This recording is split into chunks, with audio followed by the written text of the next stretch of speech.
9 रातों से महाजंग, America Iran के तूफानी हमले।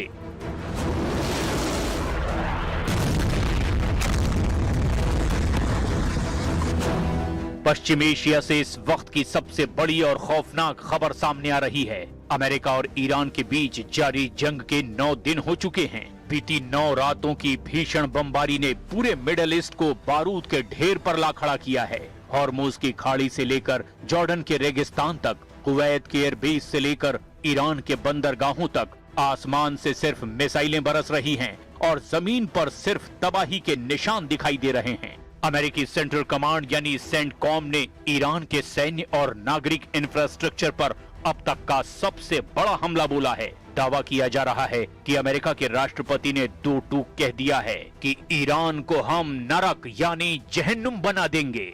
ईरानी क्रांति गार्ड्स यानी IRGC ने जॉर्डन और कुवैत में मजबूत अमेरिकी ठिकानों को बैलिस्टिक मिसाइलों और सुसाइड ड्रोन से निशाना बनाया है। जॉर्डन और इराक में अमेरिकी ठिकानों पर हमले में 4 और अमेरिकी सैनिकों की मौत हो गई है। अब अमेरिका के कुल सैनिकों की मौत का आंकड़ा 17 तक पहुंच चुका है। इस वक्त अमेरिका के फाइटर जेट्स और टॉम हॉक मिसाइलें पूरे ईरान में चुन चुन कर सैन्य ठिकानों को निशाना बना रही है। ईरानी विदेश मंत्री अब्बास अराक्ची ने कहा कि ये जंग तभी खत्म होगी जब मैदाने जंग में अपर हैंड ईरान के पास होगा।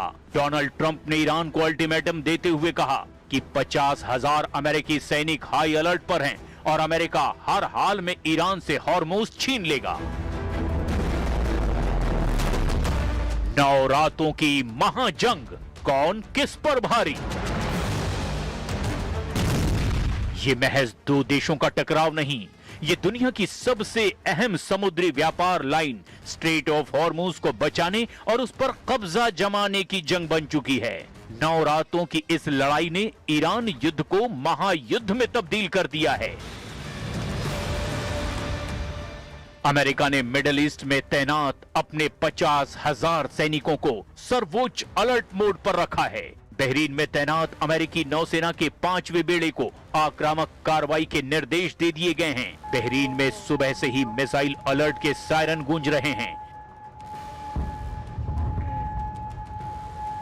इधर इजरायली सेना यानी IDF के प्रमुख लेफ्टिनेंट जनरल अयाल जमीर ने बड़ा बयान देते हुए कहा कि हम ईरान के खिलाफ पूर्ण युद्ध फिर से शुरू करने के लिए 100% तैयार हैं। जॉर्डन के अकाबा शहर की तरफ दागी गई ईरानी मिसाइलों के बाद इजराइल में भी अब खतरे की घंटियां बज रही है।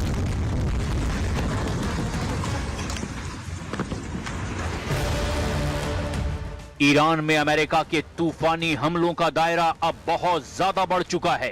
अमेरिकी सेंट्रल कमांड ने पिछले 9 दिनों में ईरान के होर्मुजगान प्रांत, बंदर अब्बास, सिरिक पोर्ट, केशम द्वीप और खार्ग आइलैंड जो ईरान के तेल निर्यात की रीढ़ है, वहां जमकर बमबारी की है। खार्ग द्वीप और बंदर अब्बास के इंफ्रास्ट्रक्चर को भारी नुकसान हुआ है। हॉर्मुजगान में डिसैलिनेशन यानी कि पानी को पीने लायक बनाने वाले प्लांट पर हुए हमलों की वजह से हजारों ईरानी नागरिक पानी के गंभीर संकट से गुजर रहे हैं। ईरान के missile launch pad, air defence radar और कमांड सेंटरों पर भी सैकड़ों बम गिराए गए हैं। एक तरफ अमेरिका अपनी सैन्य ताकत और फाइटर जेट्स के जरिए ईरान के इंफ्रास्ट्रक्चर और नेवी को पूरी तरह से तबाह करने में जुटा हुआ है, तो वहीं दूसरी तरफ ईरान अपनी एसिमेट्रिक वॉरफेयर नीति यानी सस्ते ड्रोन्स, घातक बैलिस्टिक मिसाइलों और हॉर्मुज की नाकेबंदी के जरिए अमेरिका और उसके सहयोगियों की कमर तोड़ रहा है।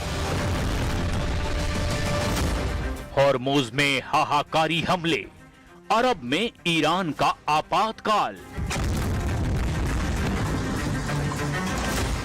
इस वक्त पश्चिम एशिया से जो खबरें आ रही है वो रूह कपा देने वाली है। पिछले 24 घंटे में अमेरिका और ईरान के बीच चल रहा युद्ध उस विनाशकारी मोड़ पर पहुंच चुका है जहां से अब पीछे लौटने का कोई रास्ता नहीं बचा। जॉर्डन में अमेरिकी मिलिट्री बेस पर हुए ईरानी हमले के बाद अमेरिकी राष्ट्रपति डोनाल्ड ट्रंप का गुस्सा अब 7वें आसमान पर है। ट्रंप ने पेंटागन को ऑन कैमरा और खुफिया तौर पर एक ही लाइन का आदेश दिया है, ईरान को नरक में बदल दो। इस आदेश के ठीक बाद अमेरिकी सेंट्रल कमांड यानी सेंटकॉम ने लगातार 8वीं रात भी ईरान के सैन्य और नागरिक इंफ्रास्ट्रक्चर पर अब तक का सबसे भीषण हवाई और मिसाइल हमला किया।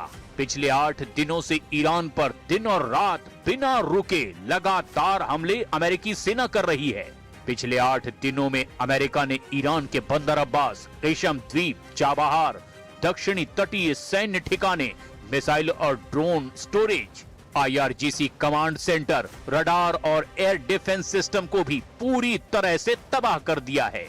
यहाँ किए गए हमलों में सिर्फ नौसैनिक डॉकयार्ड ही नहीं, बल्कि बंदर खमीर से जुड़ने वाले रेलवे स्टेशन और मिलिट्री लॉजिस्टिक डिपो को भी पूरी तरह से जमींदोज कर दिया गया है। बात अगर चाबार पोर्ट की करें तो अमेरिकी सेंट्रल कमांड यानी कि सेंटकॉम ने वहां के शाहिद कलंतारी टर्मिनल के मैरीटाइम कम्युनिकेशन और सर्विलांस टावर को मलबे में तब्दील कर दिया है, जिससे इस तटीय इलाके में भयंकर बिजली संकट और ब्लैकआउट की स्थिति पैदा हो गई है। इतना ही नहीं, रणनीतिक रूप से बहुत महत्वपूर्ण ईरान शहर एयरपोर्ट को निशाना बनाकर अमेरिकी लड़ाकू विमानों ने ईरान की सीमा तक पहुंचने वाले लॉजिस्टिक और हथियारों की सप्लाई लाइन को भी ध्वस्त कर दिया है। यानी इस बार ट्रंप का मिशन सिर्फ ईरान को डराना नहीं है, बल्कि हॉर्मुज पर पूरी तरह से अपना कंट्रोल हासिल करना है।